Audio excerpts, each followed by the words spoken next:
You don't go into a grocery store and tell the produce guy, how much did you guys actually buy these apples for? Because you're selling them for like $1 a piece, but I think you only bought it for 25 cents. And so I don't think you should be making 75 cents on that apple. That's not fair to me. Can I buy this cheaper somewhere else? Nobody does that, right? But they do that to interior designers. That's exactly what they're doing. So that's kind of the result, though, I think, of these TV programs. I think this really has shifted our industry. And as a result, people completely misunderstand the role of a designer. You're now listening to Design Curious, a place where you, creative one, are here to learn about what it really is like to be an interior designer. And I'm your host and mentor, Rebecca Ward. If you're worried about how to succeed in a creative career, if you're ready to learn your next steps to become an interior designer, and if you want the satisfaction of doing something you love every day, you are in the right place. Grab a coffee, a notebook, and let's dig into today's episode. Hello, and welcome to episode 187 of Design Curious Podcast. Today on the podcast, I'm talking about why most interior designers struggle to get clients, and it's not what you think. It's not talent. Most designers assume that if they were just more talented or more experienced or had a bigger portfolio, they would finally get clients. But that's not actually what's happening. So we're going to get into that in the episode.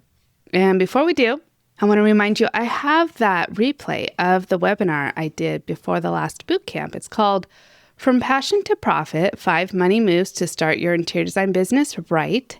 And you can catch that replay. It was very well received, and I had some good information in there for making wise money decisions when you're starting your business as an interior designer. So you can find the link for that in the show notes. It's also on my podcast page on the website at rwarddesign.com. So go and check that out. All right, let's talk about what is actually the problem for designers when they're not getting clients. So the truth is there are incredibly talented designers out there who are struggling to get work, and there's good but not exceptional designers out there who are fully booked. So what's the difference? It's not talent, obviously. It's how those designers think about their value and communicate it is what's setting them apart. So let's break that down. Imposter syndrome is something that we need to talk about often because it comes up a lot, right? So imposter syndrome is quietly running the show of these designers who aren't getting booked because they might enter the industry because they love creativity and beauty. We all do, right? We have a passion for design. But the moment they start charging real money for their services, something creeps in, and that's imposter syndrome. So they might be thinking, who am I to charge for this? What if the client doesn't like it? Maybe I should lower my price until I get more experience. What happens as a result? Well, they unintentionally position themselves as less valuable to the prospective client. It's not that they have no talent or have less talent than anyone else. It's just that they don't see themselves as valuable. And as a result, they over-deliver, they might undercharge, over-explain, and apologize for the pricing because they don't really believe in the pricing themselves. The common misconception of designers is that anybody could do this. I'm just the one doing it.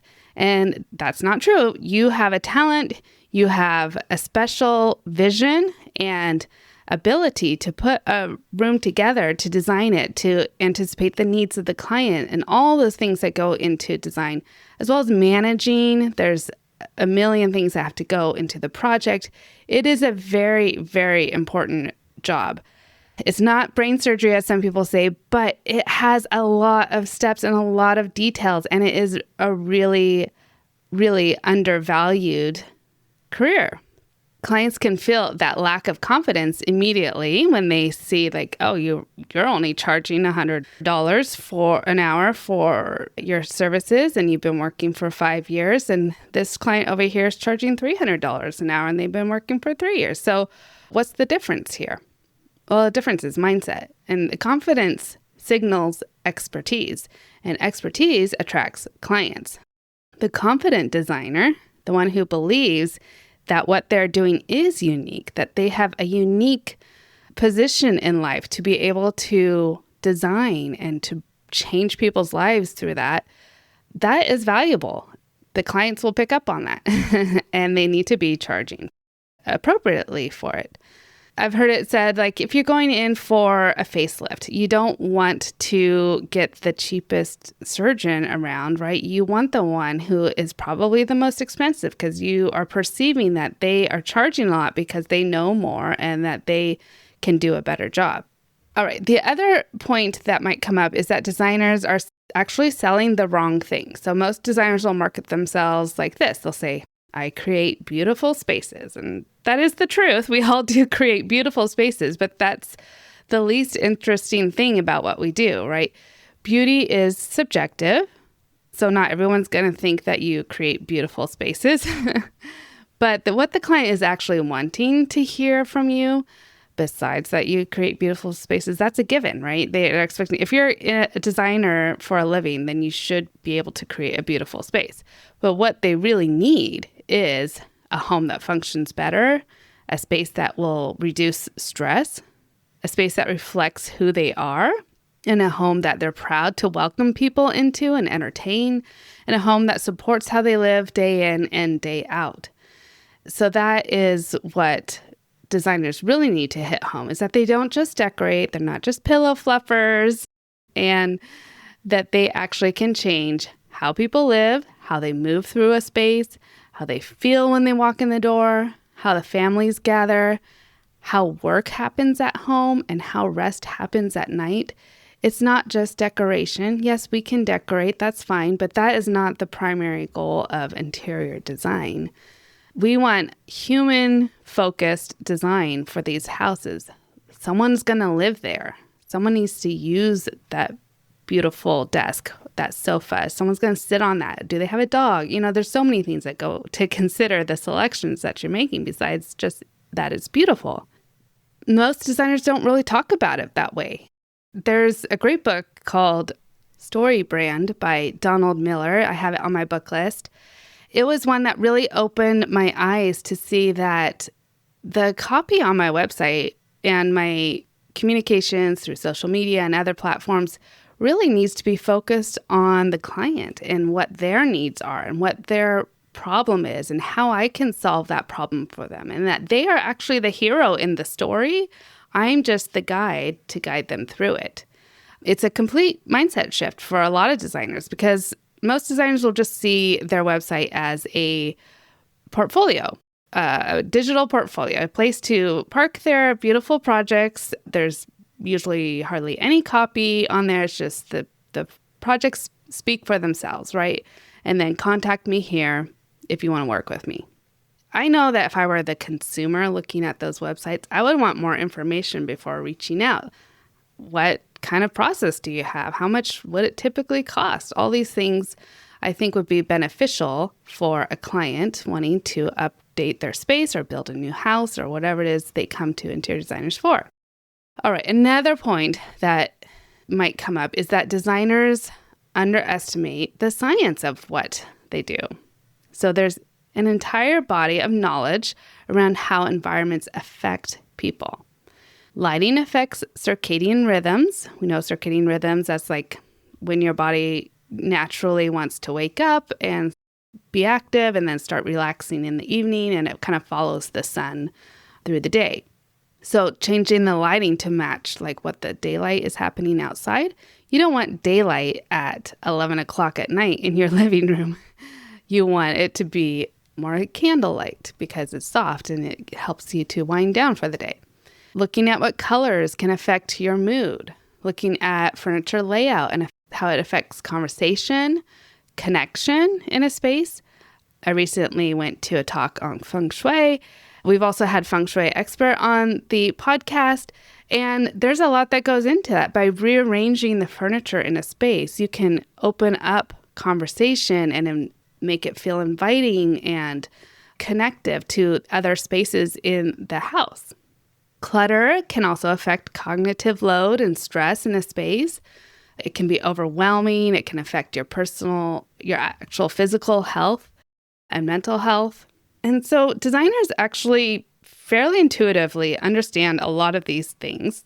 They might not know surface level what they're doing, but they are in tune with what the space needs and how to create it for the client. So they're probably doing a lot of these things naturally. And it's great to study the science in design to understand actually what you're doing and put words to it and help educate your client. Like, this is why I made these selections, because the science proves that when you are in this space in the evening, you're going to want lower lights. We're going to have dimmers. We're going to have, lower kelvins, just so that it's softer and gets you prepared for resting and for sleep. But the industry often markets design like it's just throw pillows, pretty finishes. And in reality, design sits at the intersection of psychology, architecture, ergonomics, behavior, psychology, sensory experience. All of this comes together.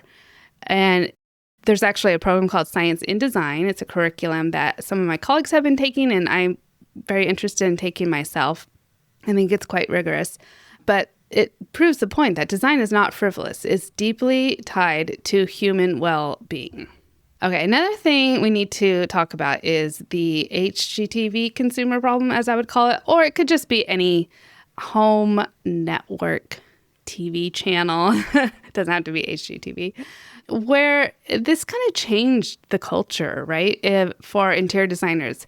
All of a sudden, people were seeing remodels happen, and there's a lot of information that was being left out of these remodels or these new builds or these refurnishings of spaces and, swapping with your neighbor and just designing on a dime. And people love watching these television shows. It's entertaining, it's inspiring, and then it also has a backlash, though. It's trained people to think that design is easy and designers just pick things out, and that everything should be itemized so that they can see how much each item costs, and that they can just take that list to Amazon and just purchase everything that they need. And then anyone can source those products online, and designers are just marking things up so that they can make some money, but they're not actually needing to do that. So the consumer starts asking, well, how much are you making on this project? And can I buy this for cheaper somewhere else? And can you just tell me where to get everything? I mean, people wouldn't do this for other industries. You don't go into a grocery store and tell the produce guy, how much did you guys actually buy these apples for? Because you're selling them for like $1 a piece, but I think you only bought it for 25 cents. And so I don't think you should be making 75 cents on that apple. That's not fair to me. Can I buy this cheaper somewhere else? Nobody does that, right? But they do that to interior designers. That's exactly what they're doing. So that's kind of the result, though, I think, of these TV programs. I'm on a soapbox here, but, bear with me. I think this really has shifted our industry. And as a result, people completely misunderstand the role of a designer. Clients are not wanting to pay for the products.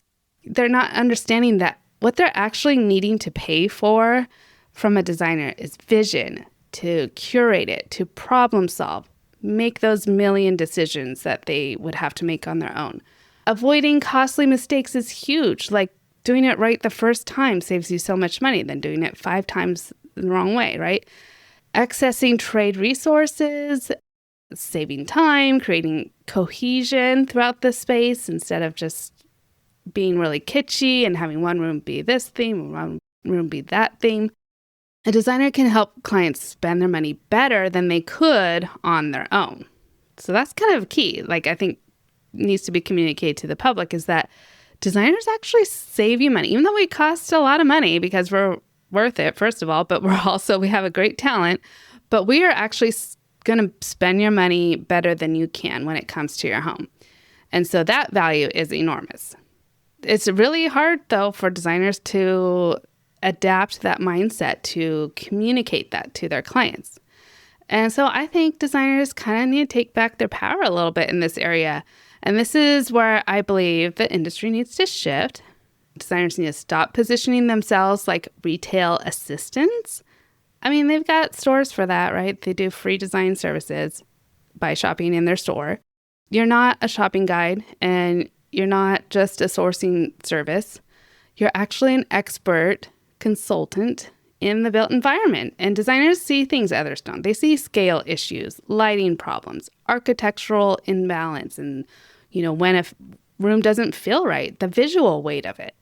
They see how materials interact with each other. They have vision, and that's so much broader, and they can fathom scope so much better than a lot of their clients. And they can see how color moves through a home. It's like another sense that we have, right? And there may be a client here or there who actually has that. Maybe they should have been a designer and maybe they can design their own home. That's fine. They shouldn't maybe be hiring a designer. Maybe they should just do it on their own. But not everybody can do what a designer does, is my point. Designers shape the environment where someone's life happens every day. And that's powerful work. And when designers start communicating that clearly, things will start to change and clients will begin to see the value as well. By communicating all those things I just talked about, adapting that mindset, and then coming full circle and letting your client know, okay, I'm not just your shopping buddy here. I'm not just going to hand you a list and be like, that's all I'm valuable for. No, I can actually save you money. I can spend your money better than you can. I have vision. You need to pay me because I can improve your life, right? Okay, closing thoughts about this is that I know that we all struggle with imposter syndrome sometimes, especially when you're starting out or you've been doing it for a little while, but then all of a sudden you're slow, and it's usually not because you're not talented. It's really just not communicating your expertise, your value, your impact for the client, and then making sure that you're running the show too. Like, if they hire you, you get to be the decision maker for the project. You get to be the project manager. You get to direct that show, right? You're the director for that show that you're putting on. And also look into the science in design. And when designers start talking about design as psychology and lifestyle transformation and human well-being, it's less about the price of what you're charging. It's more about the value that you're bringing to someone's life, right? Okay, so I'm going to stop there, but I think that's a really important discussion to have. And I've struggled with at different times throughout my career, so I know that you're going to struggle with it too. So so maybe flag this episode to come back and listen to it the next time you're feeling that struggle and understand that you actually do make a difference in your clients' lives and they need you and charge well for it. You got to make a living.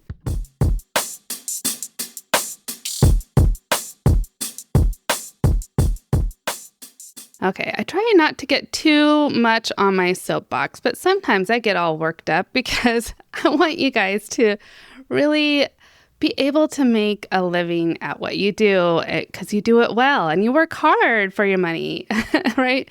So you should really get rewarded for that. And I want you to value yourself too. Most of all, self-value.